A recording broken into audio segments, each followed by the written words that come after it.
Begging your pardon, sir. Yes?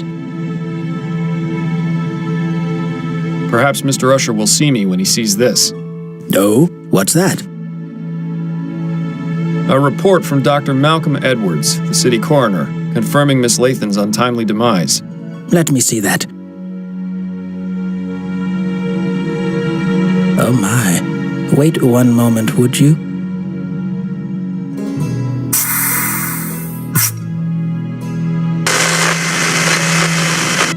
Martin, what is the meaning of this? The gentleman who brought that is a private investigator. He's waiting outside to see you. Send him in, then. You heard him, Mr. Fordham. You may go inside and see Mr. Usher. Thank you kindly.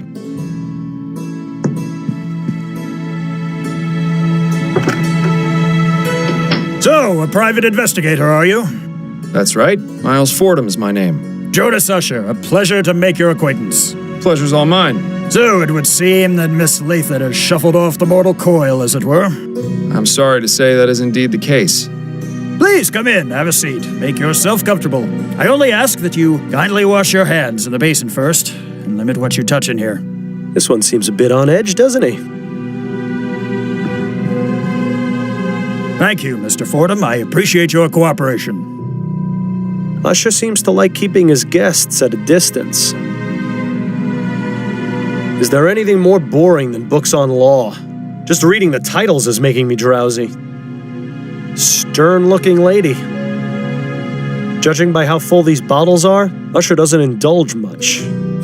What a waste.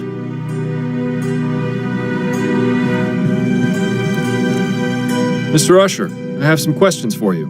And hopefully I have your answers. What can you tell me about Desiree Lathan? She was a lovely woman. I'm saddened to hear of her unfortunate passing. How long had you been her attorney? She retained me some 10 years ago, I believe. That's quite a long time. Yes, I remember I had just gotten over a bout of melancholia and been able to work in nearly a month. I didn't think I'd make it out of that. But luckily, things took a turn for the better. Miss Lathan came to see me, and I've served as her attorney ever since. Would you say Miss Lathan is a wealthy woman? Indeed I would. Her estate is worth a significant sum. Of course, you understand that this is confidential information, so I cannot tell you the exact amount. Yes, of course. Can you think of anyone who may have wanted to harm Miss Lathan? No, I can't. What makes you think that someone actually killed her? It seems the most plausible explanation. Miss Lathan was getting on in years. It's likely she may have developed a case of pneumonia. That's the most common killer of the elderly, you know. I had it when I was younger. Most unpleasant. Constant coughing, spitting up phlegm, rattling in the lungs. Thankfully, I made a full recovery. But supposing that was the cause of death, how would it explain the fact that her body was completely burned? She was a smoker. Perhaps she was having a cigarette when she died and dropped it on the bed, causing it to catch fire. I found no cigarette butts at the crime scene. I'm merely offering my opinion, Mr. Fordham. You can take it or leave it. I think we should leave it. I found this letter in Miss Lathan's bedroom, which mentions that she recently changed her will. Could you tell me a bit more about the circumstances surrounding this change? That's not an uncommon occurrence. People change their wills all the time. Relatives and friends fall in and out of favor constantly. Had Miss Lathan made changes to her will previously? No, this was the first time. What change did she make exactly? Just a change to her beneficiary. Nothing out of the ordinary. And when did this change occur? About 4 months ago, if I recall correctly. Yes, it was definitely in June, because I'd been in bed with a nasty stomach flu at the end of May. That was no fun, let me tell you. I think I lost nearly 6 pounds from the constant trips to the WC. Couldn't keep a thing down, and whatever did stay down soon came out the other end, if you get my meaning. I'd say his meaning is regrettably impossible to avoid. Who did Miss Lathan name as her new beneficiary? Mr. Fordham, please. You know I couldn't possibly tell you that. There is such a thing as attorney-client privilege.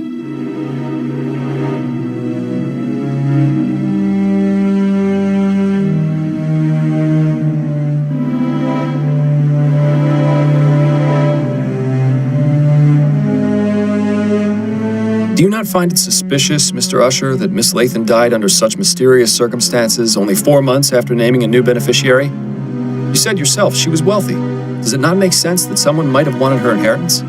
I suppose it's not entirely out of the question. Right. So tell me the name of Miss Lathan's beneficiary so I can determine if this was, in fact, a murder. Very well. It was a man named Roger DeVay. Interesting. Do you know him? His name's come up before in my investigation. Do you have his address? Yes, it's 775 Pumblechook Place in Chumley. That'll do nicely. Thank you, Mr. Usher. How long have you been practicing law, Mr. Usher? Usher and Price has been operating since 1805. I took over from my father 15 years ago. The stress hasn't helped my heartburn, I can tell you that. Why, just last night I was tossing and turning because I couldn't stand the burning in my throat. That's why I've got these bags under my eyes, you know. Ah, yes. And Mr. Price? He's still here, although I think he'll probably be retiring soon as well. But the law firm has done well over the years, and I have a feeling it'll do even better in the years to come. Oh, why is that? We're currently beginning a group litigation against Royal Maverick for the Lygia disaster. I'm confident that we'll recover quite a significant sum for the families of those killed. You weren't by chance affected by the disaster, were you? Thankfully, I wasn't, no. Shame. You could have joined the class action and done quite well when we win. You know, I always thought we detectives made our living off human tragedy. Mr. Usher, I've noticed from your rules and habits that you seem to have a particular aversion to germs. Why is that, if I may ask? I've been ill most of my life, Mr. Fordham. I was a sickly child, and unfortunately my condition hasn't improved with age. It's a miracle I'm still alive. That's why I'm so careful about exposing myself to germs. I see. How's my color? Do I look pale to you? Not particularly. I saw myself in the mirror this morning and thought I looked a bit peaked. Also, my leg has been hurting more than usual, which has been cause for concern.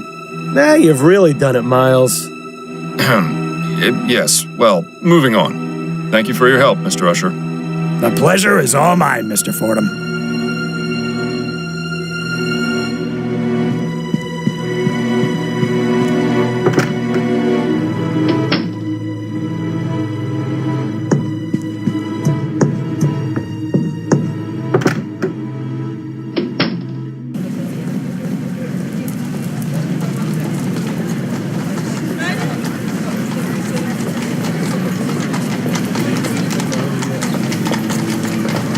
Did Usher give us the wrong address? This should be 775, but there's no building here. These aren't in such bad shape, really. As far as the chum goes, this is one of the nicer areas.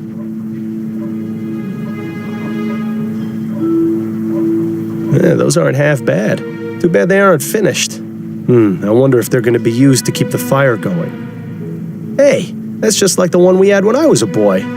Good old Rusty. He served us well. Excuse me. Yeah? Is this 775 Pumblechook Place? Yeah, it would be if the building were still here. Oh, I see. Might I ask you a few questions? You can ask. Do you know Roger DeVay? Know him? Of course I know him. He lives here with me. He does? Well, whenever he decides to come home, anyway. Rest of the time, I suspect he finds a way to sleep at his job. Me, I do the same, except I can't stand the smell of the horses. I suppose the university would have plenty of places for one to sleep. Oh, so he works at the university, does he? Well, I suppose that makes sense with him always putting on airs the way he does. Probably best not to mention me to him. He gets real testy when anyone asks about his situation. I'll keep that in mind. Tell me about Roger's artistic pursuits. Well, not much to tell, really. He used to paint all the time when he had his studio in the building that used to be here. He was good at it, too. Shame nobody ever bought his paintings. All that's left now are those 2 unfinished ones against the back wall there. Why use the rest of his spare canvas to make the tent? How did Roger feel about his paintings not selling? What do you think? Made him madder than the March air. Didn't do a very good job of hiding his displeasure either. Well, it's none around me. He always used to say he'd find some way or another to make the money he deserved. Odd. He told me he was content with the salary he got from his teaching job. That's a load of bunkum if I ever heard it. Truth is, old Roger's about as poor as Job's turkey. He'd do anything to make a quick crown. Well, now, that's certainly interesting. Do you know a woman named Desiree Lathan? Nah, I don't know many women. They're not too fond of my company. Well, I don't understand why. I always try to be a perfect gentleman. Guess it just don't got the charm. I've asked Roger to give me a few pointers. He's a big hit with ladies, you know. Is that right? Oh, yeah. He no sooner looks at them than they're falling at his feet. Real natural, that one. Never brings it back here, though. Always winds up staying with him, getting a free meal and a soft bed out of it. Ah, well, the bohemian lifestyle ain't for everyone. Maybe someday my luck will change. I'm sure it will change the day he decides to take a bath. What's your name, sir? Me? I'm Herman Shaw. How long have you been living here? Oh, I've been here for ages. Since before the building got condemned and was torn down. They pretty much forced us out, you see, but a couple of us came back and set up here. Seemed like a good idea, and I had nowhere else to go. That's not so bad, except for when it rains, and I guess we'll have to bundle up a bit more when it gets cold. But other than that, it's like the place was still standing. There's some of that classic chum ingenuity. Or maybe it's just delusion. What happened to this place? Why was it condemned? The building was old, in a pretty sad state, so the inspectors came by and said it was unfit for living. There was a whole lot of us here. Most were able to pick up and go, but a few of us stayed. Why don't you go to a workhouse? You wouldn't be asking if you'd ever been inside one. It's wall-to-wall people, children crying, sick folk coughing all over you. But there's plenty of that out here, too. Well, sure, but out here, there's freedom. Nobody telling you what to do except the odd copper. Not even many of them in this neighborhood. Besides, this is my home. Just because it's missing a few walls don't mean I ought to abandon it. You look somewhat familiar. Didn't I see you protesting outside the Harris construction yard? Yeah, I was there. What of it? Were you affected by the Ligeia disaster? Well, nobody I know was killed, if that's what you mean. So why were you protesting the construction of the Lenore? That Devons fella promised he'd buy us a meal if we stood in the crowd. And for a free meal, I'd do just about anything. I thank you for your time. Maybe give us a shilling or two for the trouble? I'll consider it.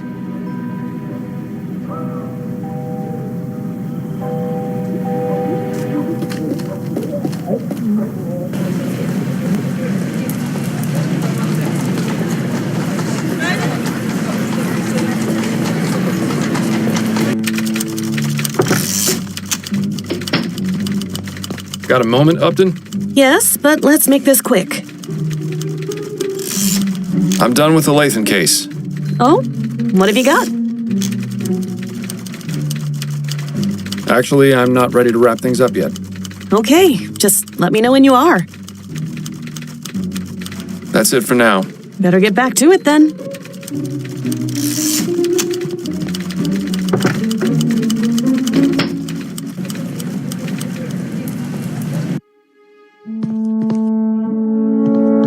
Excuse me. Yes? Could I ask you a few more questions? Yes, I suppose so.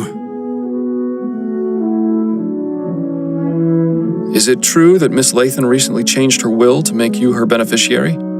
Yes, you can imagine my surprise. My understanding is she left you quite a significant sum. I don't see how that's any of your business, but yes, she did. I'm very lucky. Oh, I see what you're getting at. You're thinking I killed her for her money. Is that it?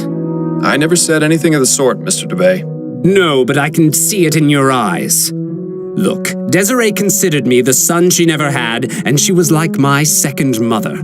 I would never, ever even think of doing something so horrid. Oh, I'm sure he wouldn't. I've met your roommate, Herman. I'm sure I have no idea what you're talking about, Mr. Fordham. I have no roommates. Really? You don't live at 775 Pumblechook Place, in a rather cozy hovel? How dare you, sir? I've done nothing to deserve such insults. I would appreciate it if you took your leave of me now. Herman wasn't kidding about this one being proud. Well, it's fitting that Mr. DeVay is an artist, because I think he's painted us a pretty clear picture of what happened to Ms. Lathan.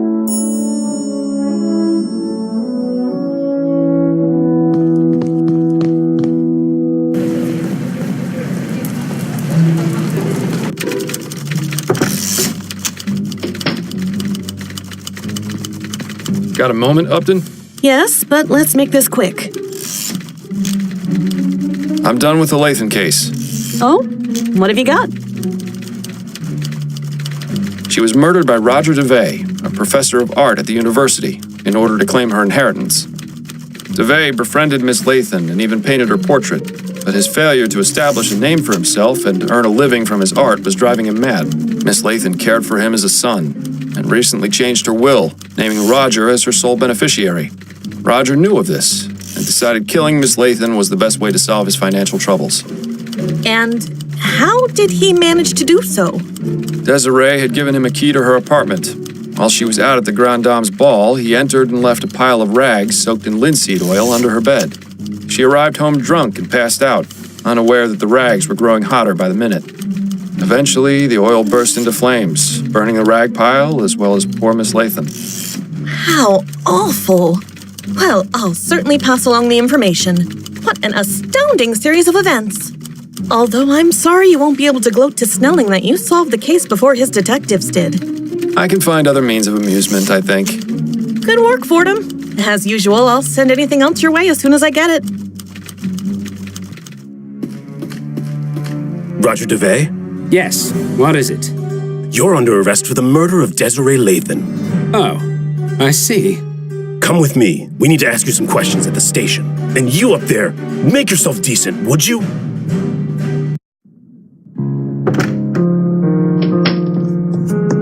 Dearest, I'm back. There you are. I was starting to get worried you wouldn't make it home in time. In time? In time for what? For dinner at the Rutherfords. I told you about it the other night, don't you remember? I'm terribly sorry, dear. It must have slipped my mind. How you haven't yet been presented a prize for Husband of the Year is beyond me. There's still time for you to get ready if you hurry.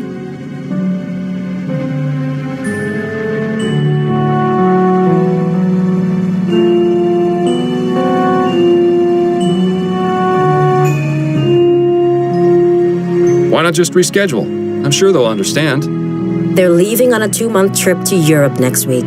This will be the last chance to see them for ages. Then go ahead without me. Please give Anne and Joseph my regrets. So you're just going to sit here at home by yourself? I'll probably just catch up on my reading or try and get some sleep. Maybe I'll get around to reading that story in Brentwell's. All right, suit yourself. I shouldn't be home too late, but don't wait up. Have a wonderful time, my love.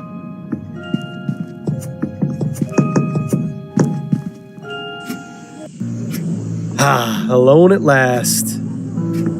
If only I were. Careful what you wish for, Miles. You just might get it. Seeing as I won't, I think another trip to the Angel's in order. Oh, you gonna break your word in addition to lying? That's bold. Nonsense. I'll be home in no time. It'll just be a quick drink to calm my nerves and get you out of my hair. I think I need a machete for that for you. Very funny.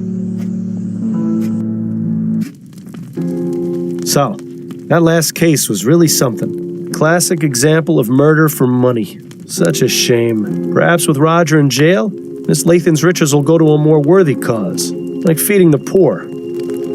You're not listening to me, are you? Oh, right, you've had 2 drinks already. Fine, I'll just see myself out.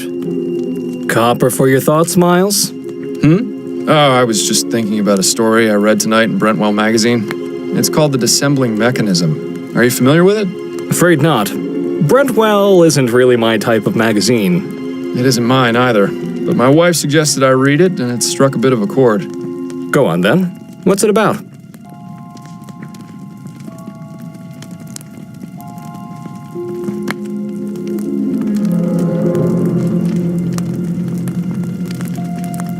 The story concerns an inventor, a woman who's the greatest mind of the modern age.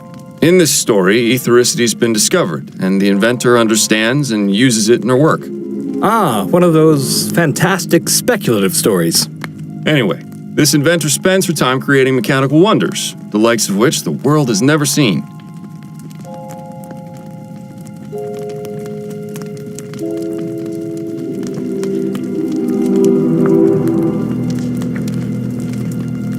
The inventor has a son whom she loves dearly.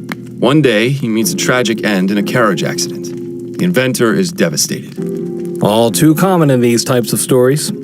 Yes, well, as I mentioned before, the inventor is the greatest mind of the modern age. She spends weeks researching a way to bring him back.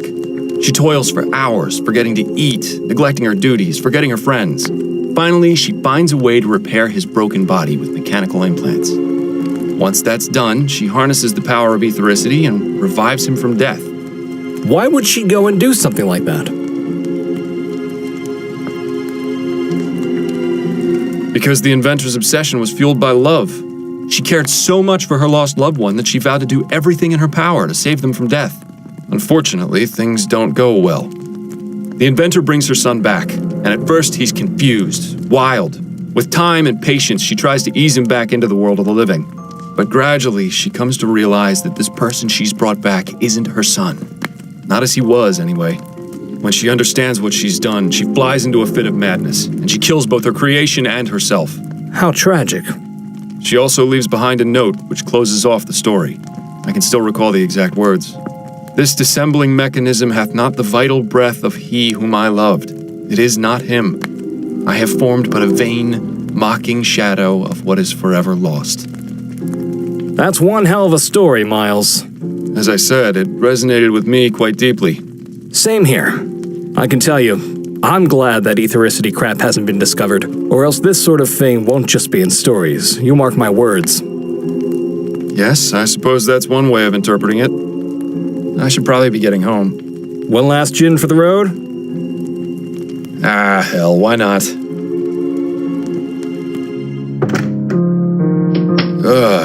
It's later than I thought.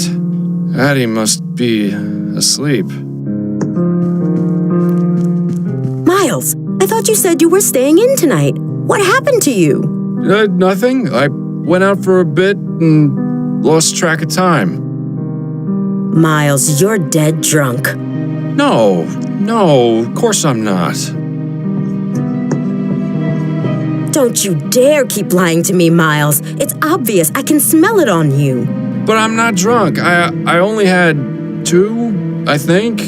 I don't care how many you had. You promised me this wouldn't happen again. Where exactly did you go tonight anyway?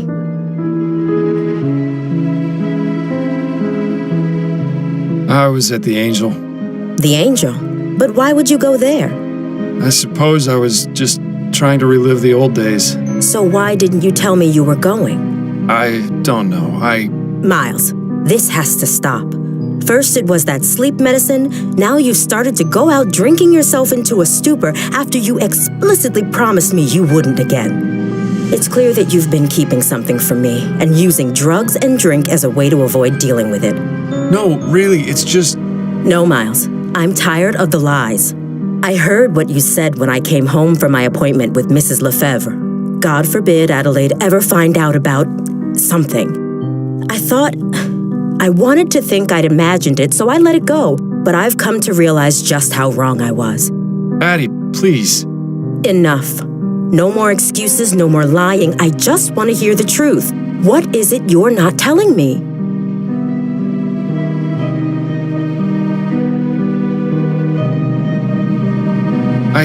I can't tell you, Addie. I'm sorry, but if I do, you'll think I'm crazy. Do you know what I think is crazy, Miles? The fact that you think it necessary to lie to your own wife. Am I to believe that for all these years you've never felt you could trust me? Of course not. It's just that this is different. A lie is a lie, Miles. And the bottom fact is you've been lying to me for months. Perhaps I was too naive or too distracted to see what was really going on, but you finally opened my eyes. This can't go on. I refuse to let it go on. What are you saying? Get out, Miles, and don't come back until you're ready to tell me the truth. Addie, you don't mean that. I do mean it, Miles. I don't care where you spend the night, but it's not going to be here. If you ever decide you want to tell me what's going on, I'll listen. But until then, just go.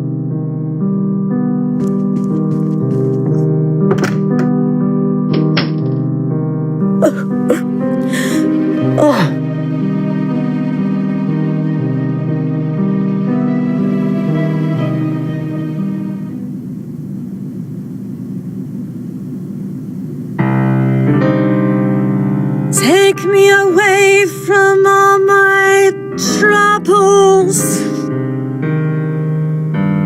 so far away from all the worries in my life.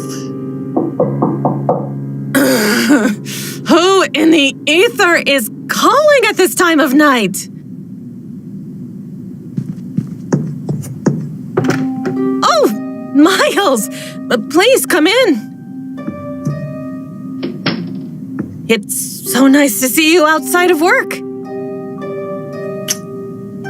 Oh, I get a hug and a kiss? Is that how it works now? You put up your rough and tough attitude, but I know deep down you're really a kitten. Upton, are you drunk? No, of course not. I admit I like to have a glass of wine or 6 to unwind after work, but I can hold my own. Well, I'm glad you're not, because I am. Wait, what's going on? Is everything all right?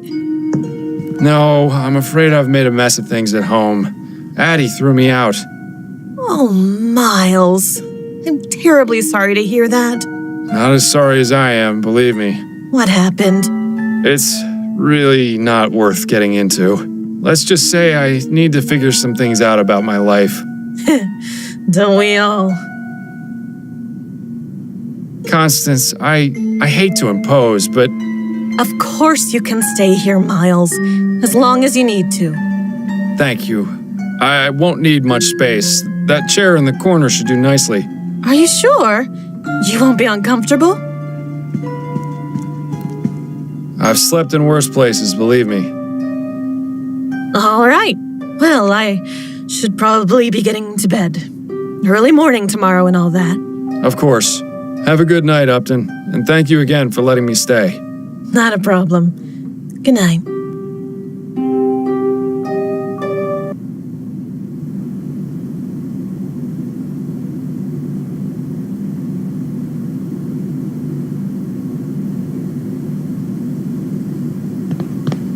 Ah, election night. The perfect opportunity to switch out one rich swindler for another. Don't know why you're wasting your time. It's not as though the Prime Minister actually does anything. It's oddly quiet in here. Maybe my mustache drawing campaign had an effect after all. Good evening, sir. Are you registered to vote? Yes, I am. Here's my registration card. Very good, Mr. Fordham. You've come at an excellent time. Go ahead and step inside a booth. Take as long as you need. Thank you, young man. A list of fools who think their opinion will actually make a difference.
Well, that's taken care of. Thankfully, the Angel isn't a polling place, so we can still have a nice quiet evening.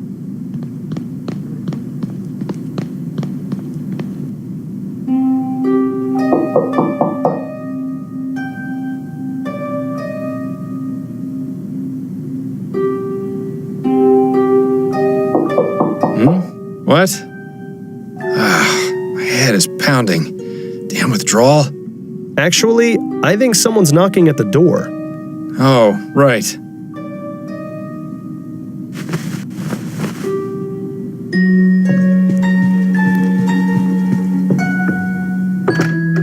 Good afternoon, miss. If you're looking for Miss Upton, I'm afraid she's not in right now. No, I've already spoken with Miss Upton. I'm looking for Mr. Miles Fordham. Oh, I see. Well, I'm Miles Fordham. What can I do for you, Miss... Mrs. Emily Morgan. I have a problem, you see. Miss Upton said you'd be able to help. I suppose you'd better come in. So, what seems to be the trouble? It's my brother, Ronan Lespay. He was murdered 4 nights ago outside a tavern in the Chum.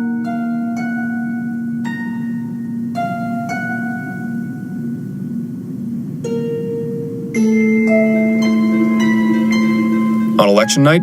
Yes, I suppose it was. Could you please tell me what happened?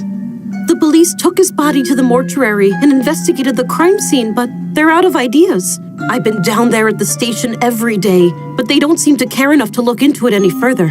All they've been able to determine was that it wasn't a robbery, that the clothes he was wearing weren't his. My brother was a good man, Mr. Fordham. He would never have willingly gone to that part of town. I need to know why he was murdered, and I want whoever did it to pay for it. Very well, Mrs. Morgan. I'll take your case. Oh, thank you, Mr. Fordham. I just need to know where your brother was killed, and where I might be able to contact you. He was found outside the Silent Raven. It's on Alewife Avenue, on the west side of the Chum. Here, take this. It's a photo of Ronan. It might help your investigation.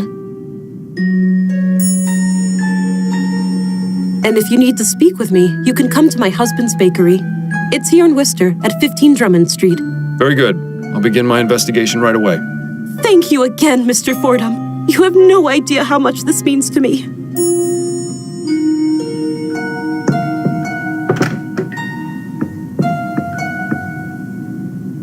Well, this case has our names written all over it. Maybe it'll be good practice for finding the man who caused my death, eh?